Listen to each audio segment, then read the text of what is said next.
කවමදාවත් කන බොන දේවල් වලට මිනිසුන්ට බනින්න එපා. අපි ගමු සිංහල අවුරුද්ද එනවා. එතන මිනිස්සු බඩු ගන්න පොලිමේ ඉන්නවා. මොනවා හරි දෙයක් කන්න බොන්න එකතු කරගන්න මලු පුරව ගන්නවා. මට කනට ඇහිලා තියෙනවා.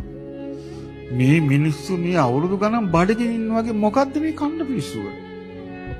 කවදාවත් බයින්න එපා. මොකද හේතුව? අපි ධනවත් රටවල සංචාරය කරලා තියෙනවා. ඒ රටවල මේ ප්‍රශ්නේ නෑ. ඒ හේතුව ඒ රටවල් ධනවත්. මේ දුප්පත් මිනිස්සු අවුරුද්දකට වතාවක් ඇඳුමක් ගන්න පොලිමේ පොර කනකොට ඕකට බයිනවා. සල්ලි තියෙන මිනිස්සු කවුරුවත් ওই පොලිමේ ඉන්නවද? බැනුම් අහන්නේ දිලින්දාමයි. කාගේද බැනුම් අහන්නේ? දිලින්දාගෙන්මයි. අපි ගමු හොඳට සල්ලි තියෙන මිනිස්සෙක් ඉන්නවා හැමදාම හොඳ හොඳ හෝටල් වලින් කෑම ගෙන්නගෙන කනවා. ওই මිනිස්සුන්ට සිංහල අවුරුදු අමුත්තක් තියනවද? නැහැ. අර පවුලේ ඔක්කොම එකතු වෙන දවසේ ගෙදර කට්ටිය කැමති මොනවා හරි දෙයක් රසට හදලා කන්න. මේක නැතිබරි කම නිසා වෙන එකක්. දිලදු කම නිසා වෙන එකක්. ඒ නිසා අන්නේකට බනිනවා කිසි දවසක මිනිස්සුන්ගේ කෑමට බනින්න එපා. මේ සාති ගණන් මාස ගණන් බඩගිනි වුණා වගේ මුන්ගේ බඩජාරිකම කනවා කියලා බයිනවා. අනුන් කන කෑම දැකලා සතුටු වෙන්න අනේ මේ මිනිස්සු රසට වේලක් කන්න තියෙන ආසාව. මං හිතන්නේ එහෙමයි. මිනිස්සු ඇඳුම් ගන්න පොලිමේකට මං හිතන්නේ අනේ ලස්සන ඇඳුමක් අඳින්න තියෙන ආසාව.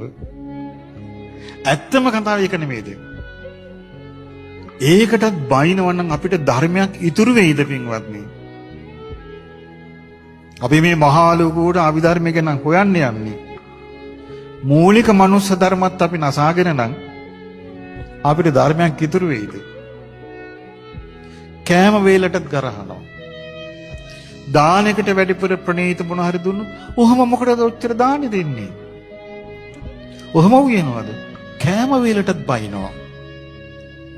කිසි දවසක මේ මිනිස්සුන්ට බුද්ධ ශාසනය පිහිට නැහැ.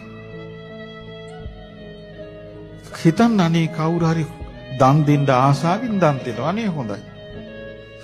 මේ වගේ මේ ගුණාත්මක වශයෙන් මනස දියුණු වීමෙන් තමයි මේ මනස තුල දිව්‍යත්වය හැදෙන්නේ. ඒව නැත්නම් මේ මනස පිරිහීගෙන යනවා. ඊට පස්සේ අන්තිම කාලෙක අනුන්ගේ කෑමට ගරපු අය එක එක දේවල් කන්න ඉල්ලනවා.